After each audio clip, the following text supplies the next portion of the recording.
ফুটবলারদের ব্যবহার খুব খারাপ।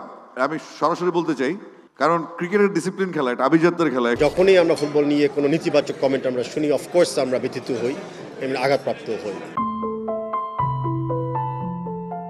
এই তো সেদিনের দৃশ্য, পাশাপাশি বসে দেশের দুই জনপ্রিয় খেলা ক্রিকেট ফুটবলের অভিভাবক। মরতে বসা ফুটবলকে চাঙ্গা করে বিসিবি থেকে বাহবা মিলেছিল তাবিদ আওয়ালের, কিন্তু দিন কয়েক যেতে না যেতেই সেই ক্রিকেট ফুটবলেই কিনা রেশারেশি। ফুটবলারদের ব্যবহার খুব খারাপ। আমি সরাসরি বলতে চাই, কারণ ক্রিকেটের ডিসিপ্লিন খেলা, এটা আভিজাত্যের খেলা। এখানে অনেক নিয়ম কারণ আছে, রেকর্ডের খেলা। আর ফুটবলার হচ্ছে যদি থ্রো একজনের গায়ে আরেকজন লাগে, সেই মিথ্যা কথা বলছে আমার থ্রো, তাই না? শুরুটাই খারাপ। বিসিবি পরিচালক আসিফ আকবরের অমন মন্তব্যে বেজায় চটেছে ফুটবল ফ্যানরা। হৃদয়ে আঘাত লেগেছে সাবেক বর্তমান ফুটবলারদের। স্বাভাবিকভাবেই দেশের ফুটবলের অভিভাবকও স্তব্ধ। যখনই আমরা ফুটবল নিয়ে কোনো নেতিবাচক কমেন্ট আমরা শুনি, অফকোর্স আমরা ব্যথিত হই, এমনি আঘাতপ্রাপ্ত হই।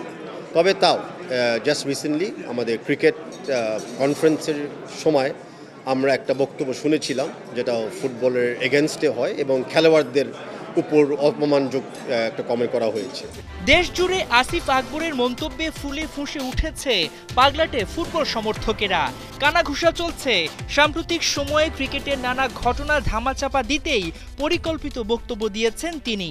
ফুটবল ও ফুটবলারদের নিয়ে অপমানজনক আচরণে বিসিবি বস আমিনুল ইসলামের কাছে চিঠি পাঠিয়ে ব্যাখ্যা চেয়েছেন তাবিদ আওয়াল। কোন বক্তব্য কে কোন উদ্দেশ্য নিয়ে দেয় আমি ঠিক জানি না, তবে আমি তো এতটুকু বলতে পারি যে ধরনের মন্তব্য আমরা অন্য একটা ফেডারেশন থেকে ফুটবল নিয়ে আমরা শুনেছি, স্পেসিফিকলি ফুটবল নিয়ে, সেটাকে স্বাভাবিক কোনো বক্তব্য হতে পারে না। তাই এই অস্বাভাবিক কারণের জন্যই বা কারণের ব্যাখ্যাটা চেয়ে আমি কিন্তু শ্রদ্ধার সাথে আমার বিসিবির প্রেসিডেন্ট মহোদয়ের প্রতি একটা চিঠি পাঠিয়েছি।